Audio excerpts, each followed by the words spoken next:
Durante las últimas semanas hemos estado girando alrededor de una idea simple que se resume en una palabrita muy sencilla. No sé si alguien está ahí en la pantalla que me pueda ayudar, por favor. Una palabrita muy sencilla, esta palabrita muy sencilla es reorientar. Estamos reorientándonos. Yo le he dicho ya muchas veces, esta es la cuarta vez, si no me equivoco, que se lo digo, estamos tomando una brújula espiritual en nuestras manos para indagar en qué áreas de nuestras vidas andamos errantes, perdidos, y observarlo y redirigir, reorientar nuestras vidas. Hemos hablado de nuestro corazón, hemos hablado de nuestras emociones. La semana pasada le decía yo que íbamos a hablar de un tema difícil, de dinero, o más bien hablamos de mayordomía financiera. Y hemos dicho durante las últimas semanas que tanto el corazón como las emociones como el dinero necesitan orientarse, o más bien en muchos momentos reorientarse hacia el altar del Señor. Y hoy quiero que consideremos juntos una idea muy sencilla, pero muy poderosa, relativa a la consagración que debemos tener hacia nuestro Dios. Y la idea es esta: la consagración que no se vive en comunidad está incompleta. La consagración que no se vive en comunidad está incompleta. Y le invito a que podamos leer juntos Hebreos capítulo 10, versículos 24 y 25, y dice: y considerémonos unos a otros para estimularnos al amor y a las buenas obras, no dejando de congregarnos como algunos tienen por costumbre, sino exhortándonos, y tanto más cuando veis que aquel día se acerca. Hay una foto que le quiero compartir el día de hoy de un hombre que ha sido emblemático en la vida y en la historia de la iglesia. Su nombre es Dietrich Bonhoeffer. En 1935, creo que lo mencioné hace algunas semanas, en 1935, en el tiempo en el que Alemania estaba controlada por los nazis, Dietrich Bonhoeffer fue nombrado director de un seminario clandestino. Esa cosa está muy interesante porque dirigía un sistema a través del cual pastores eran capacitados para ejercer el ministerio durante el régimen de Hitler. Entonces él estaba enfocado en formar pastores cristianos que se oponían notablemente al régimen. Funcionaba en secreto este lugar porque el Estado tenía prohibido ese tipo de formación teológica independiente. Y este hombre dirigía este ministerio sin recursos. Ellos además sabían que estaban bajo una vigilancia constante del régimen, sabían de hecho que podían ser arrestados en cualquier momento, y sin embargo Bonhoeffer decidió que la formación no debía ser solo académica, sino además debía ser comunitaria. Entonces, él junto a este grupo de pastores en formación comían juntos, oraban juntos, confesaban pecados, estudiaban la Biblia y compartían día a día sus vidas. Y a partir de esta experiencia de Bonhoeffer surge uno de sus libros más famosos, que en alemán, no me pida que se lo pronuncie en alemán, pero en 1939 se publica y en español se llama Vida en Comunidad. De hecho, le recomiendo que si tiene la oportunidad lo busque, lo va a encontrar en Google, Vida en Comunidad de Dietrich Bonhoeffer. Si no sabe cómo se escribe, así se escribe, Dietrich Bonhoeffer. Y se va a encontrar con un librito chiquito, no es un libro muy grande, pero en este libro él describe esta experiencia de haber vivido y compartido con sus hermanos, pastores en formación, pero además se convirtió en una herencia para la iglesia cristiana. Años después, ya le platiqué sobre él, Bonhoeffer fue encarcelado y finalmente fue ejecutado por el régimen nazi en 1945, unos meses antes de que se terminara la guerra. Pero dejó escrito ese testimonio de vida en comunidad y algunos más, y entre ellos quiero resaltar una frase de Bonhoeffer el día de hoy. La comunidad cristiana no es un ideal que tengamos que realizar, sino una realidad creada por Dios en Cristo, de la cual tú y yo participamos.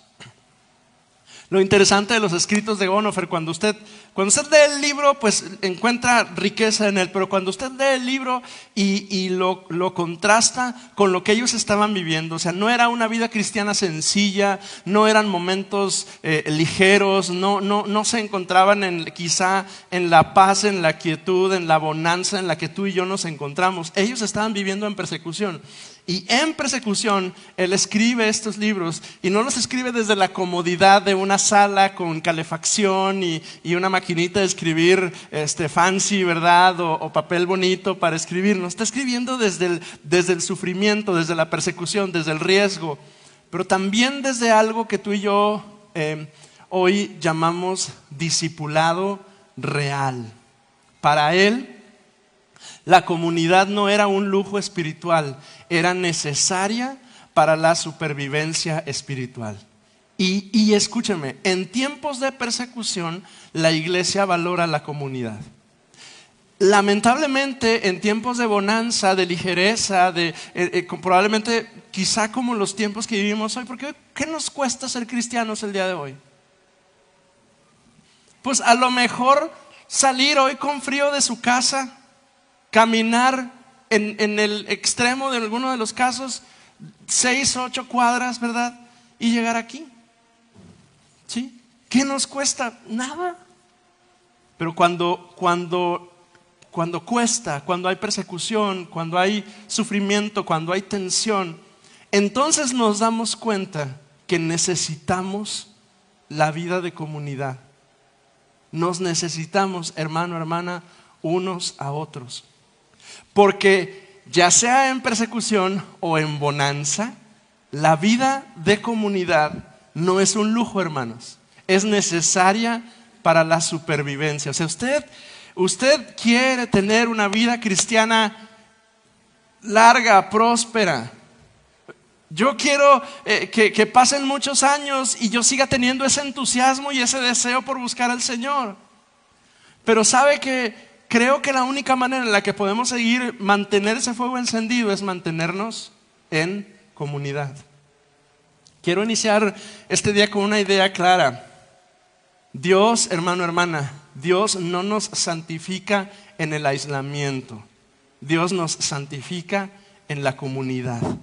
Y la vida cristiana sí es personal, es una decisión personal. Es decir, un día usted solito, usted solita tomó la decisión genuina de seguir a Cristo. Nadie le obligó. Y si alguien nos obliga, pues no funciona, ¿verdad? Porque tiene que venir de una convicción genuina del corazón, ¿verdad? O sea, por eso podemos obligar al muchacho a que venga o a la señorita que venga a la iglesia, pero hasta que no el Señor trata con él o con ella, pues ya se convierte en algo real.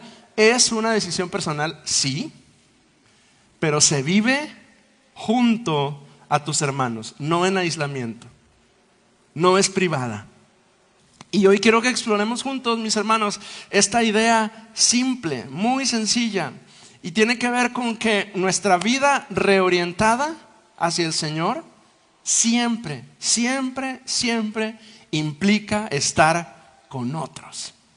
Siempre, siempre. La primera idea que le comparto hoy: Dios no nos forma en soledad, sino en comunión. Dios no nos forma en soledad, sino en comunión. La santidad, hermano, hermana, la santidad que el Señor, a la cual el Señor nos llama, porque Dios es maravilloso y nos llamó a usted y a mí, le buscamos juntos, y entonces un día nos dijo, ya que estábamos encarriladitos siguiendo al Señor, escuchamos, resonó en nuestro oído: tienes que ser santo, ¿verdad?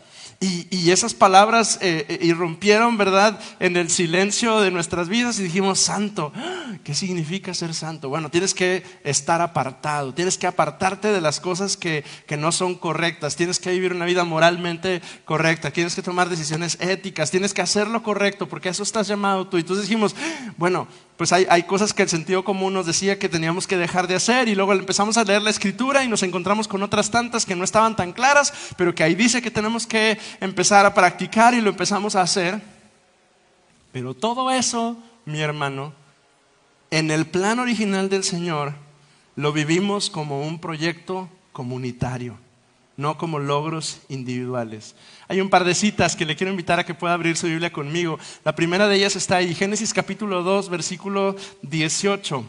Desde el mismo momento en el que el Señor creó al ser humano, y eso se encuentra narrado en Génesis capítulo 1 y capítulo 2, desde el principio la idea del Señor era vivir en comunidad. De hecho, cuando usted lee Génesis capítulo 1 que dice, y creó Dios al hombre a imagen y semejanza, 1:26, no se refiere a que creó un hombrecito nada más y lo puso ahí. La idea detrás es que Dios creó al ser humano, al género humano, y lo creó para que hiciera las cosas que están en 1:26. Y luego en el capítulo 2 nos presenta esta creación de la comunidad. Y dijo Jehová Dios, no es bueno que el hombre esté solo, le haré ayuda y dueña. No, le haré, se proyecta uno, le haré ayuda idónea, ¿verdad? No es bueno que el hombre esté solo, le haré ayuda idónea. Entonces, desde el principio, lejos del cliché de la pareja, desde el principio el Señor nos diseñó para estar en comunidad. Ahí hay una idea muy interesante, porque Génesis capítulo 2 nos presenta al ser humano en comunicación con Dios mismo. De hecho, usted lee el capítulo 2 de Génesis y se da cuenta que parece un poema en el cual el ser humano está ahí presente y dice, y Dios viene y se pasea ahí. Y se escucha su voz y el hombre distingue la voz del Señor y hay una comunicación muy interesante entre Dios y el hombre. Y a pesar, escúcheme bien, a pesar de esa comunión tan especial que Dios tenía con el ser humano, Él dice, no es bueno que esté solo, necesita a alguien más. Primera de Pedro capítulo 2 verso 5 dice, vosotros también como piedras vivas sed edificados como casa espiritual y sacerdocio santo, para ofrecer sacrificios espirituales aceptables a Dios por medio de Jesucristo. Cuando Dios dice no es bueno que el hombre esté solo, no está hablando solamente del matrimonio, está hablando de la naturaleza humana. El ser humano fue creado con una estructura relacional. No fuimos diseñados para crecer, para sanar, para discernir o para perseverar en la vida en aislamiento. No, nos creó el Señor para vivir en comunidad. Adán tenía a Dios, pero aún así estaba incompleto. Tenía comunión vertical, pero carecía de la comunión horizontal. Y eso significa que tener una relación con Dios sí es indispensable, pero no es suficiente para que el ser humano viva pleno. Necesita usted, necesito yo a mis hermanos alrededor de mí. Pedro utiliza, primera de Pedro capítulo 2, utiliza esta idea de piedras vivas. Y es que llama mucho la atención que Pedro no dice que cada uno de nosotros somos pequeños templos individuales, ¿sí? O sea, no dice que él es el mero templo y nosotros somos las capillitas, una en cada parte. No, dice que somos piedras vivas. Y si observamos una piedra, o quizá lo más como contemporáneo, la idea más clara para nosotros, observamos un bloque, ¿sí? O un ladrillo, decimos, ¿para qué nos sirve un ladrillo? De hecho, probablemente alguno de nosotros ha emprendido algún proyecto de construcción en casa y nos llevan algunos de ellos, ¿verdad? No sé, 1 millar para construir un cuarto, no sé, discúlpeme porque la proporción no la tengo muy clara. Y de pronto no sé si está construido y le sobran 2 o 3, normalmente sobran, ¿verdad? Tabiques. Y no pasa una semana cuando el bendito tabique ya está roto, ya algo pasó, usted llegó, se tropezó, ¿verdad? Se cayó, se rompió, y hay más polvo de tabique que tabique, porque en sí el objeto en sí, por sí solo, es frágil. Digo, es roca, ¿verdad? Pero con un martillito fácilmente se rompe. Por ahí alguna vez alguien me platicó que a alguno de nuestros muchachos le daban un martillo para que rompiera tabiques y descargara toda su energía, ¿verdad? Porque fácilmente se rompe. ¿De qué nos sirve un tabique? De nada, por sí solo.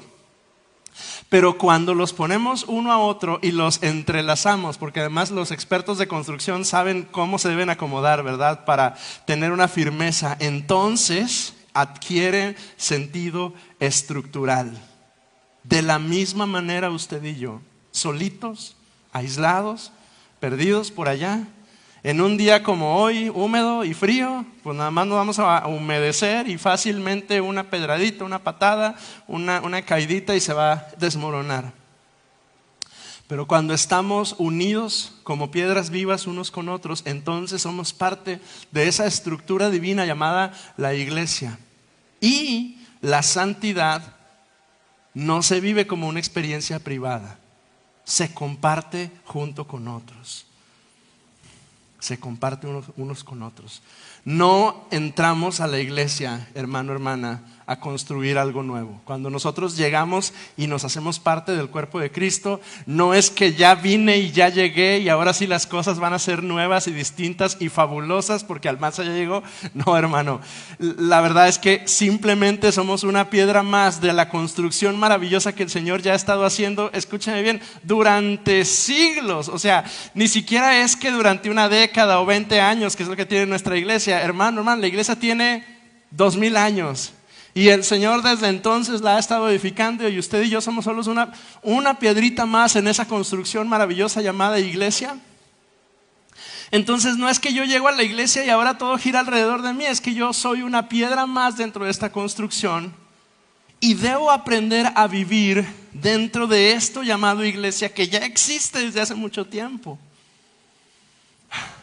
La comunidad entonces no depende de nuestra simpatía, de nuestra química, de nuestra afinidad.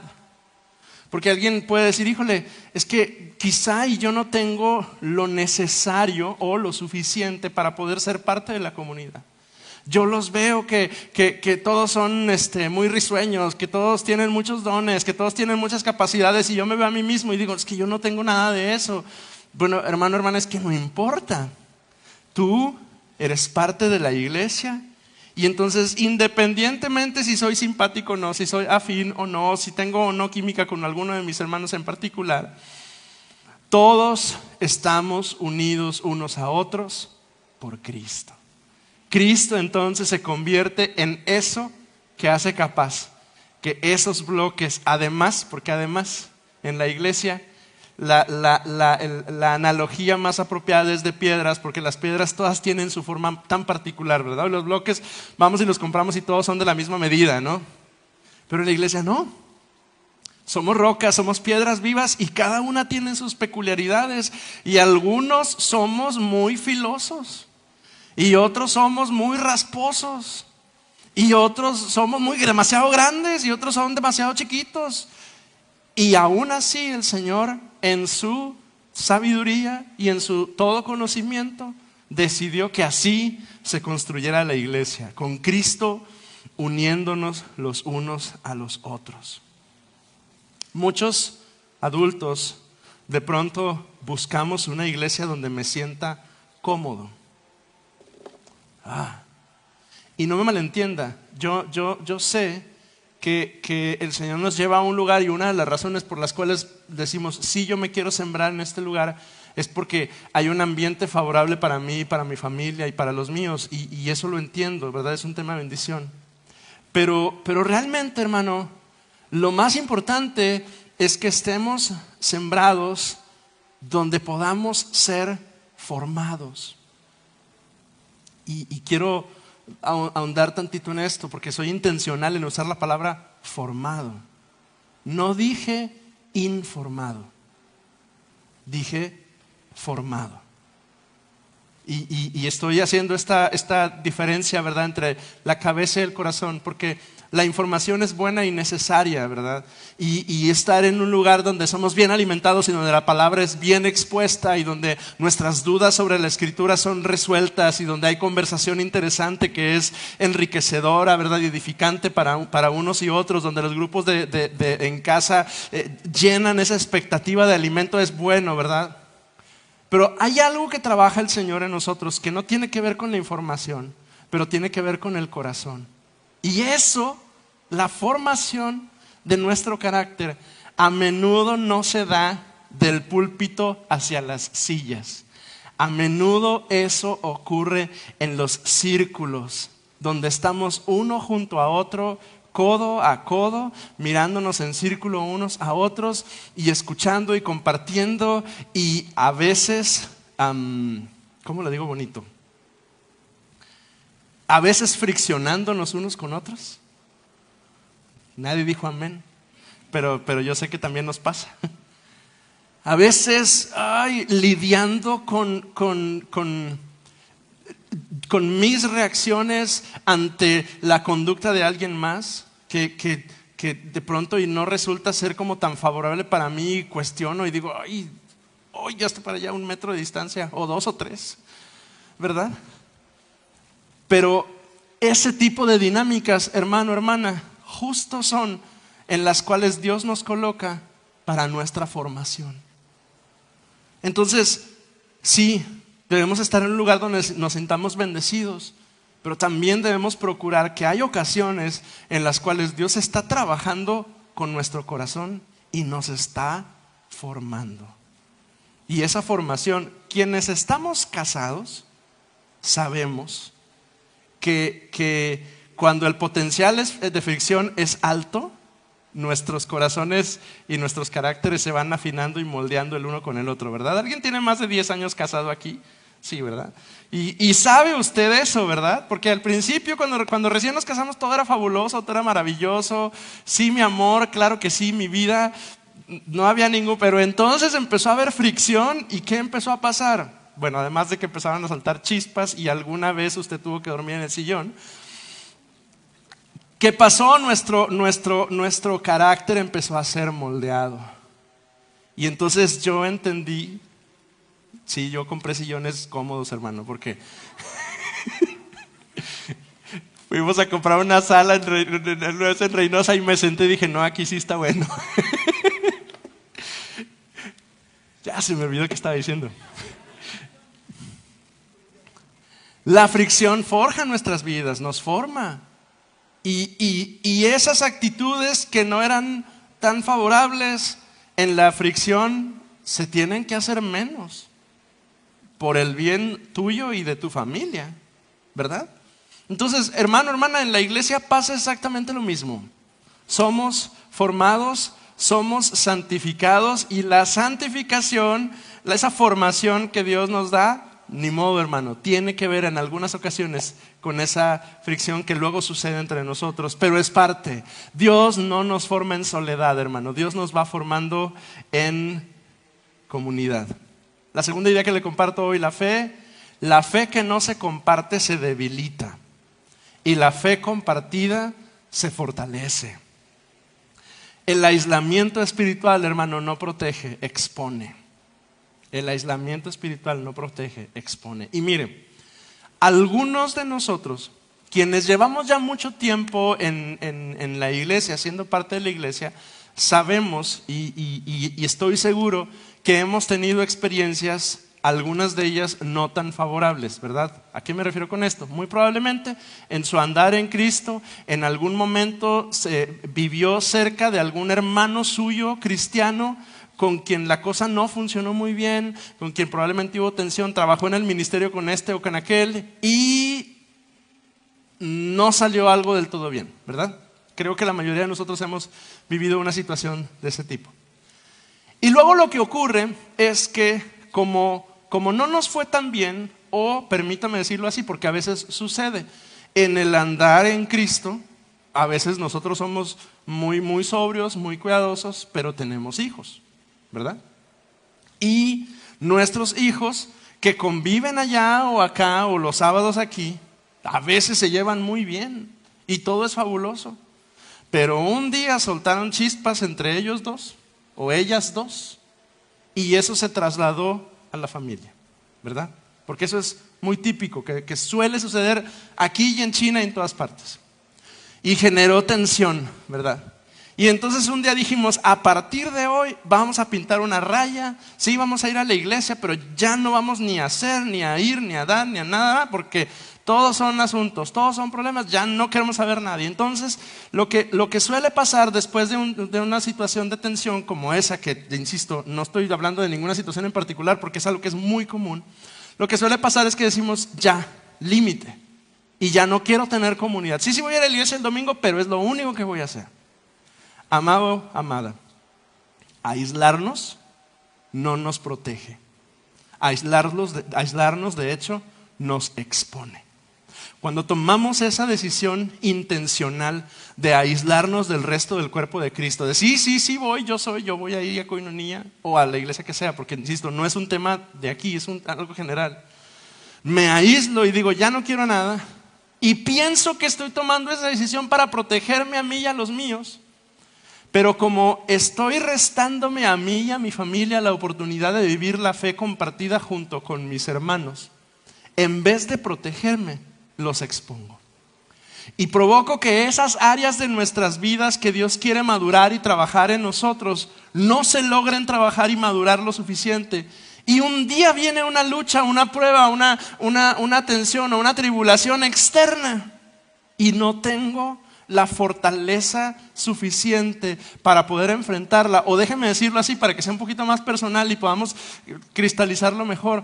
O quizá mis hijos no tienen esa fortaleza, esa entereza, ese carácter cristiano forjado, porque los aislé y les dije ya no.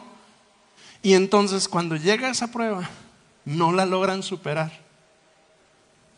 Y el origen de ello es que yo dije, yo ya no quiero saber nada. Hermano, hermana, tenga cuidado. Yo mismo debo de tener cuidado con eso. Eclesiastés capítulo 4 versículos 9 en adelante dice: mejores son dos que uno, porque tienen mejor paga de su trabajo.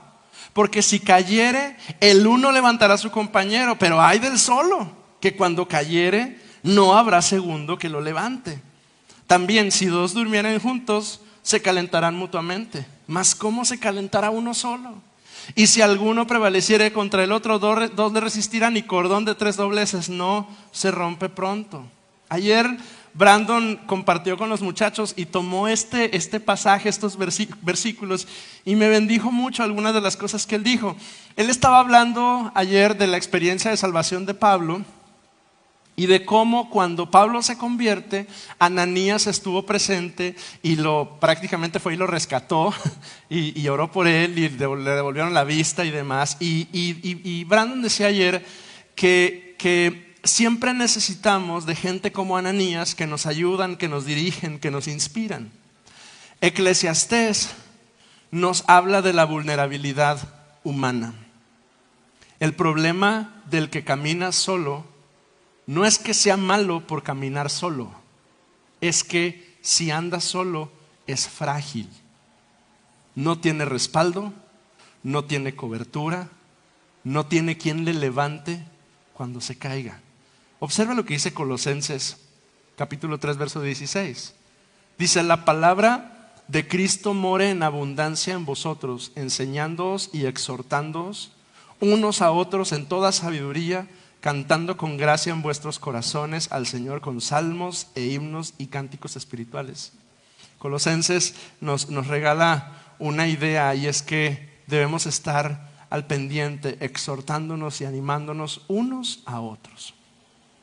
Muchos podemos llegar a pensar que el aislamiento nos protege del conflicto, del juicio, de la decepción, pero en realidad el aislamiento nos puede exponer al autoengaño, a la falta de perspectiva, incluso a algo que ha estado de moda entre los círculos de ministerio últimamente, la fatiga espiritual silenciosa. Y digo que ha estado de moda porque siempre ha existido, pero hoy como que está un poquito más visibilizado para las personas que dedicamos tiempo para el ministerio, ya sea de tiempo completo o de tiempo parcial.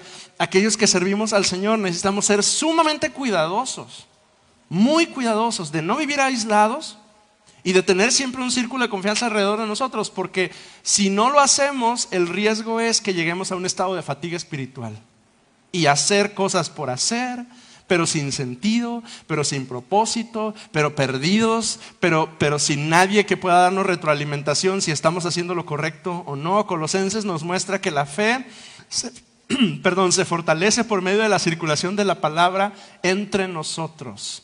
Mi fe se va a fortalecer cuando yo estoy sentado junto a mis hermanos y escucho la palabra de Dios a través de ellos. Por eso a mí me bendice mucho participar y asistir a los grupos de célula y llegar y sentarme y escuchar. Me encanta. Además de que tengo la oportunidad de ver la dinámica del grupo y ver cómo Dios estaba trabajando con ellos, yo me siento y escucho, ¿verdad? A los líderes de célula, a Edgar Leal o a Carla, a Leo, a mi hermano Tomás, ahora a mi hermano Álvaro. Me meto a la sesión en línea y escucho a Marco que está compartiendo y yo disfruto todo eso porque Dios habla a mi corazón cuando los escucho a ustedes compartir y conversar lo que estamos leyendo. La Biblia, hermano, hermana, la leemos del libro, pero la escuchamos también del corazón de nuestros hermanos. Y la leemos del libro y encontramos el texto, ¿verdad? Ahí que habla nuestro corazón.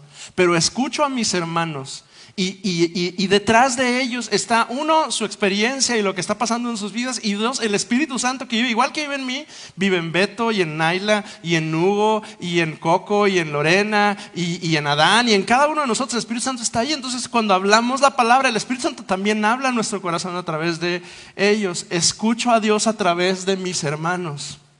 Así, la comunión entre nosotros es un sistema de retroalimentación espiritual. El Cristo, dijo Bonhoeffer, el Cristo que está en mi propio corazón es más débil que el Cristo que está en las palabras de mis hermanos, reflejando esta idea de comunidad. Nuestra fe es subjetiva, es emocional, es cambiante, y por eso Dios nos colocó entre un grupo de hermanos, para que a través de ellos también podamos interpretar la realidad. Nos dio hermanos como mediadores de la gracia de Dios. Es más, usted tiene testimonio, estoy seguro, que muchas veces Dios no responde sus oraciones con una voz audible desde el cielo, pero sí las responde con una conversación con alguno de sus hermanos. ¿O no es cierto? Y entonces yo quisiera, ¿verdad?, que un trueno sonara y que un rayo de luz se iluminara donde estoy y escuchar la voz del Señor, pero eso no pasa. Bueno, sí puede pasar, pero habitualmente yo he escuchado más al Señor a través de ustedes que en una experiencia de ese tipo. Y no estoy diciendo que no busco al Señor ni que no escucho su voz, pero yo logro distinguir, yo logro discernir que en una conversación casual, y si se puede con café, puedo escuchar al Señor a través de la vida de mis hermanos. Dios muchas veces no responde oraciones con una voz del cielo, pero sí con oraciones honestas y conversaciones honestas con otros creyentes. La tercera idea que le comparto hoy: no hay consagración verdadera sin responsabilidad mutua. Y la clave de esta idea es la responsabilidad mutua. Un discípulo que no rinde cuentas vive en una ilusión espiritual. Proverbios 27:17, usted conoce este versículo de memoria, estoy seguro. Hierro con hierro se aguza, así el hombre aguza el rostro de su amigo. Y Gálatas 6, versículos 1 y 2 dice: hermanos, si alguno fuere sorprendido en alguna falta, vosotros que sois espirituales, restauradle con espíritu de mansedumbre, considerándote a ti mismo, no sea que tú también seas tentado. Sobrellevad los unos las cargas de los otros y cumplid así la ley de Cristo. El hierro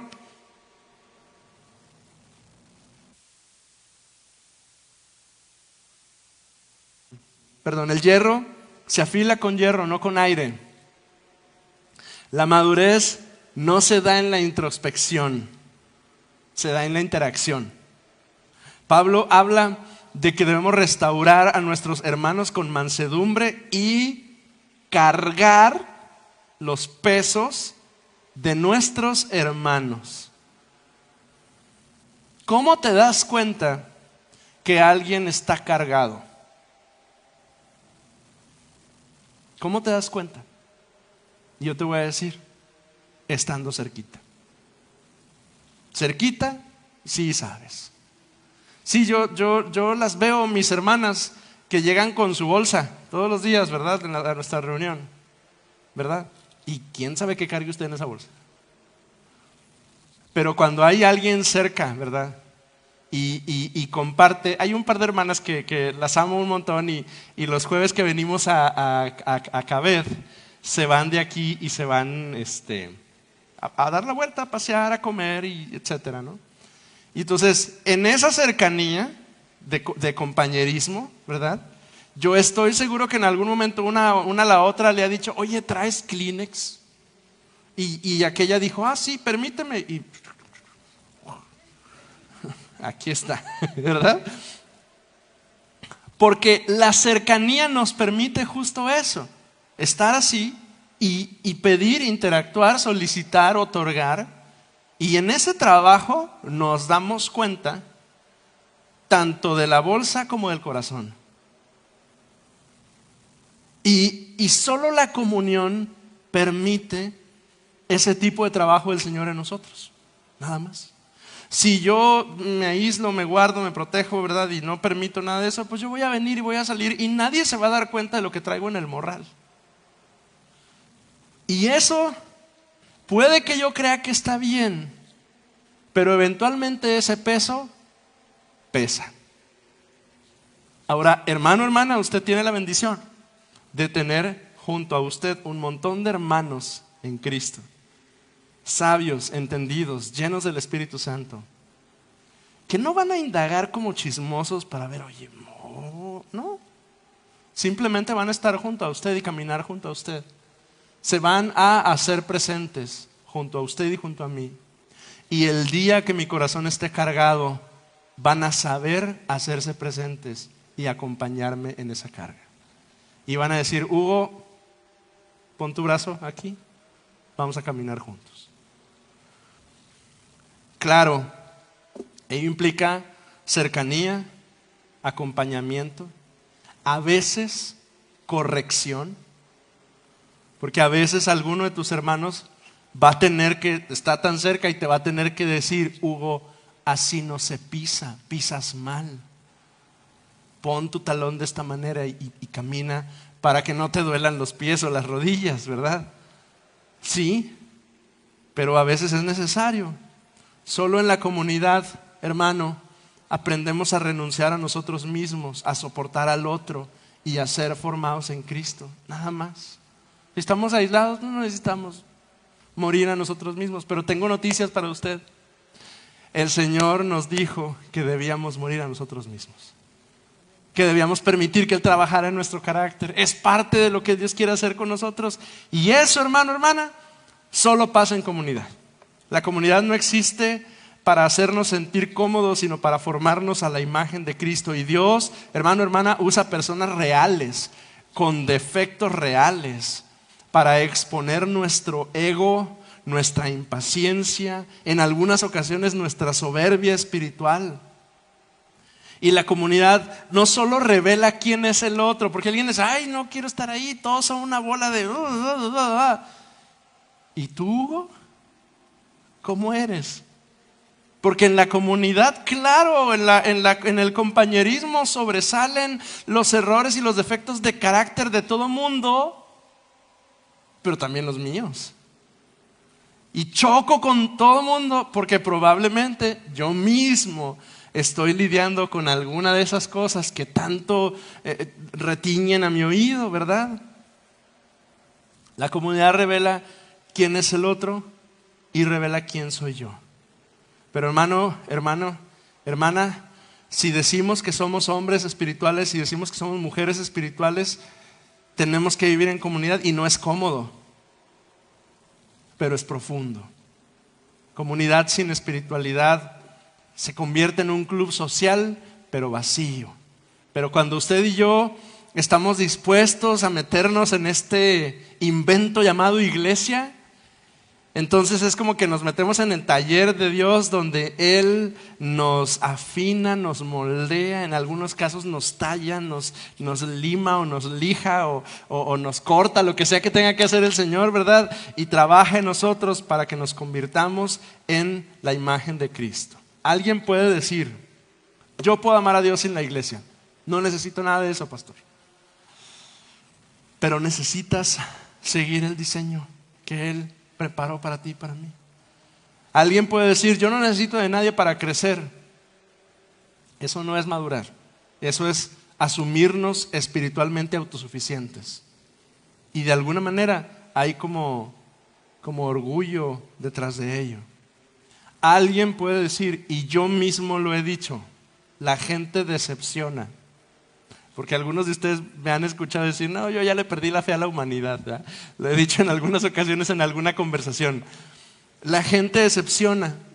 Sí, yo mismo debo reconocer que en muchas ocasiones yo he decepcionado a otros. Y probablemente tú también.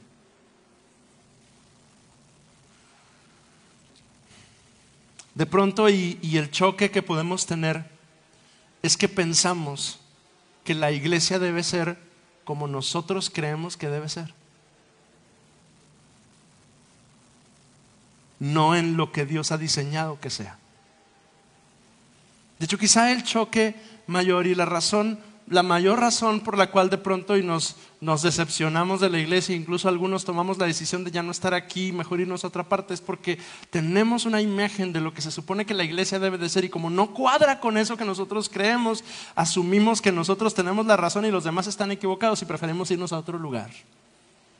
El que ama su sueño de comunidad más que a la comunidad cristiana real va a terminar convirtiéndose en un destructor de ella.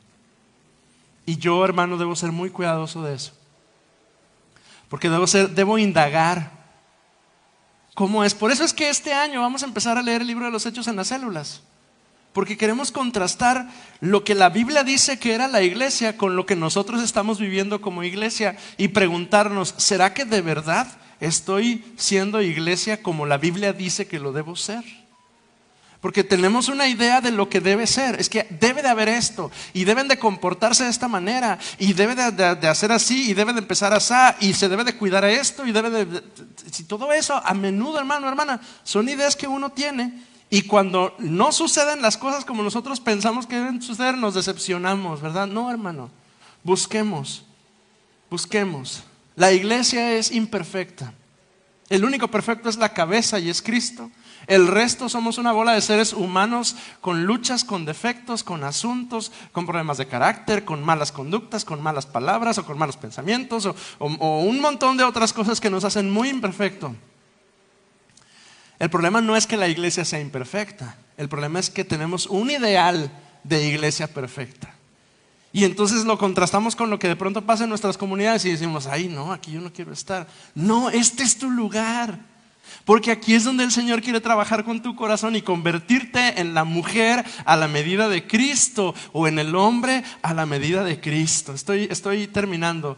Dios no nos llama, hermano, hermana, solo para consagrar nuestro corazón, ni solo para consagrar nuestras emociones, ni solo para consagrar nuestras finanzas. Nos llama a consagrar nuestras relaciones. Porque el cristianismo no es un camino de fuertes, de campeones solitarios, sino de hermanos débiles, flacos, que caminan juntos hacia la gracia de Dios. O sea, usted nos ve hoy aquí bien guapos y bien fortalecidos y bien sonrientes, no se la crea. Algunos llegamos aquí el domingo, yo soy el primero, llegamos derrotados, cansados. No somos campeones espirituales, ni yo que soy el pastor de la iglesia, y estoy seguro que usted tampoco.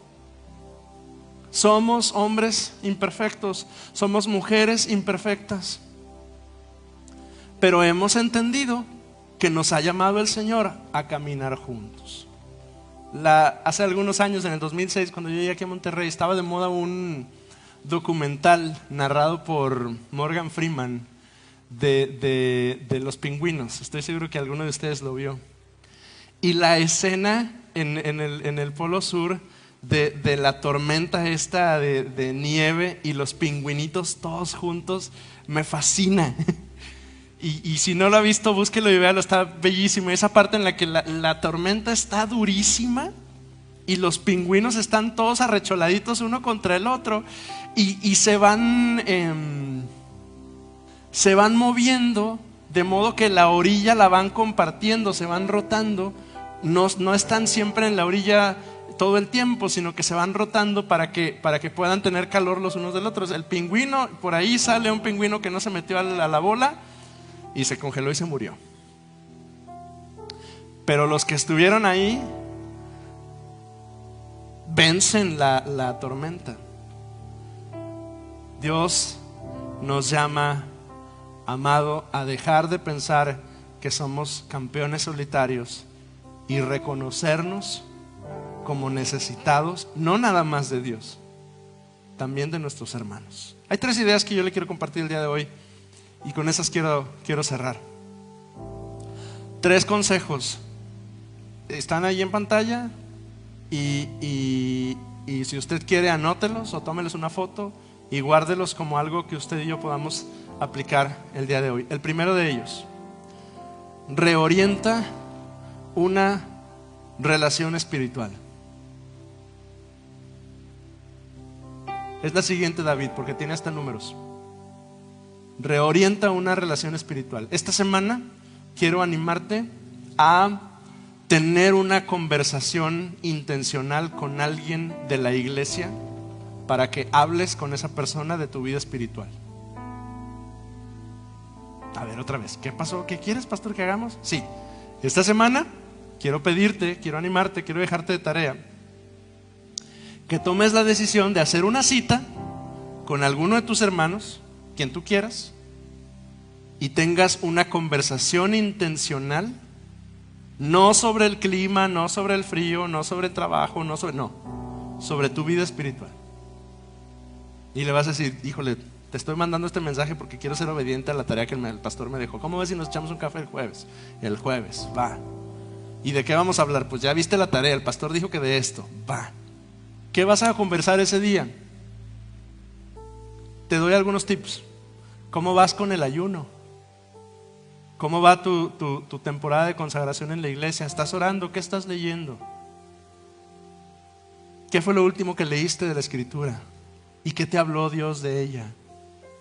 ¿Has leído algún libro piadoso que te motive al crecimiento espiritual? Y comparte el uno con el otro esta información. Y eso solamente son como que los ignitadores, ¿verdad? Como las chispitas. Pero de ahí puede salir algo muy, muy positivo, muy favorable en tu comunión con el Señor. Porque necesitamos a nuestros hermanos. Y necesitamos ese tipo de conversaciones en las cuales somos honestos y decimos no. O sea, si te preguntan ¿cómo vas con tu ayuno?, sé honesto en la respuesta. No digo, oh, fabuloso. No, dile, no, la neta es que no, el viernes no pude. Dieron las 11 y yo tenía mucha hambre y ya no quise seguirle. Sé honesto, está bien. Todo con el fin de crecer. Reorienta una relación espiritual. Luego, hermano, hermana, luego le voy a decir por qué es importante ese punto 1. Porque luego en la iglesia tenemos muchos cuates, pero pocos amigos profundos. Y nos vemos aquí, qué padre, y ya. Y es todo. Hermano, hermana, Dios te sembró en este lugar para que puedas crecer, para que yo pueda crecer en el Señor. Y ese crecimiento no nada más se da cuando escuchamos la palabra, cuando alguien predica la palabra desde el púlpito. Se da teniendo ese tipo de conversaciones. La segunda idea: sal del anonimato espiritual, sal del anonimato congregacional. Esta semana vamos a empezar otra vez nuestras células. Esta semana volvemos a empezar células. Esta semana voy a reiniciar finalmente el estudio bíblico de los lunes y hice un plan para que durante como 36 semanas tengamos un panorama de toda la Escritura. O sea, quiere decir que durante el año, si usted se mete al discipulado de los lunes en línea, vamos a estar leyendo toda la Escritura desde Génesis hasta Apocalipsis. Digo, guardando proporción porque nos brincamos algunas cosas, pero la idea es que estemos leyendo la Escritura juntos. Entonces yo le quiero animar a que se involucre de una manera concreta y salga del anonimato congregacional, que vaya a un grupo pequeño, que tome el discipulado, que se involucre en algún ministerio. Creo que hoy antes de irnos voy a tener una reunión con los de multimedia. Si a usted le interesa estar en multimedia, espérese tantito y platiquemos juntos. En fin, no venga nada más y ya. Involúcrese, salga del anonimato espiritual. Y la tercera, practique la vulnerabilidad guiada. Comparte una lucha real con alguien de confianza. La comunidad comienza donde termina la imagen que proyectamos y damos el paso de hacernos vulnerables delante de alguno de nuestros hermanos. Si se anima, en esa primer cita que usted va a hacer, tenga el valor de compartir una vulnerabilidad y decirle a su hermano: sabes que estoy batallando, estoy luchando en esto y en esto. Estoy emocionalmente inestable, ando muy enojón, ando muy alterado, llevo una temporada en la que estoy deprimido todo el tiempo, estoy luchando en mi matrimonio, estoy batallando. Seamos vulnerables unos con otros. Dios no nos santifica solos, porque nunca nos pensó caminando solos. Póngase de pie conmigo, por favor.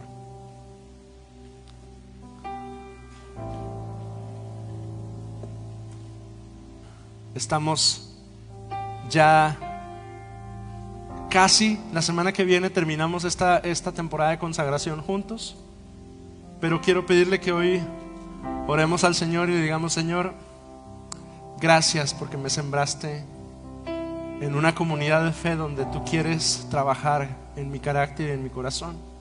Aquí estoy, Señor. Y si usted ora de esa manera, le invito a que pueda elevar sus manos al Señor y le diga justo así al Señor: Señor, aquí estoy, quiero que tú trabajes conmigo. Quiero vencer el anonimato congregacional, quiero vencer el aislamiento, quiero permitirme otra vez el ser comunidad con mis hermanos para que tú puedas trabajar en mi vida. Amado, amada, yo sé que eso en algunos casos puede costar mucho, porque somos heridos en las fricciones con otros. Pero el Señor así diseñó a su iglesia. Inténtelo una vez más.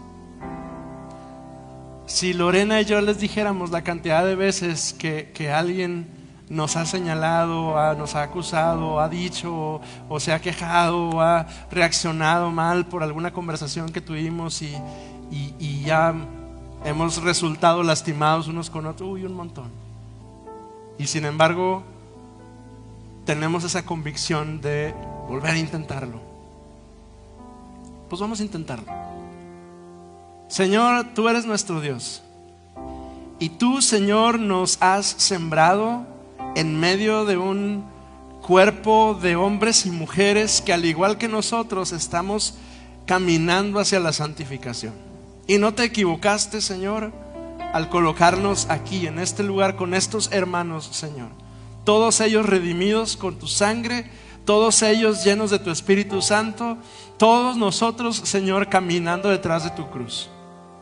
Permite, Señor, que en este ambiente de comunidad, Señor, todos seamos afinados, afirmados, edificados los unos con los otros, Señor, y que como piedras vivas, Señor, edificados unos sobre otros bajo el fundamento de Cristo, Señor, tú puedas ser muy glorificado entre nosotros. Gracias, Señor, porque tú trabajas en nuestro corazón, hablas a nuestras vidas, Señor, y nos vas perfeccionando día a día, Señor, de acuerdo a tu bendita voluntad, Señor. Gracias, Señor. Yo hoy, Señor, oro y yo ruego, Dios, que mis hermanos se unan a esta oración, Señor. No voy a resistir tu trabajo en mi vida, Señor, a través de tu iglesia. Yo quiero dejar, Señor, que tú trabajes en mi corazón, en mi carácter, Señor, y que me permitas, Señor, convertirme en el hombre que tú diseñaste, Señor. Porque mis hijos me necesitan así, íntegro, saludable, entero, completo, integrado y consagrado para ti. Mi iglesia me necesita, Señor, a mí también así. Y yo también necesito que mis hermanos, Señor, puedan permitirse entrar en tu taller para ser afinados, porque yo necesito de la vida de cada uno de ellos, Dios, para poder crecer y madurar en ti. Ayúdanos, Señor, en el nombre de Cristo Jesús. Ayúdanos.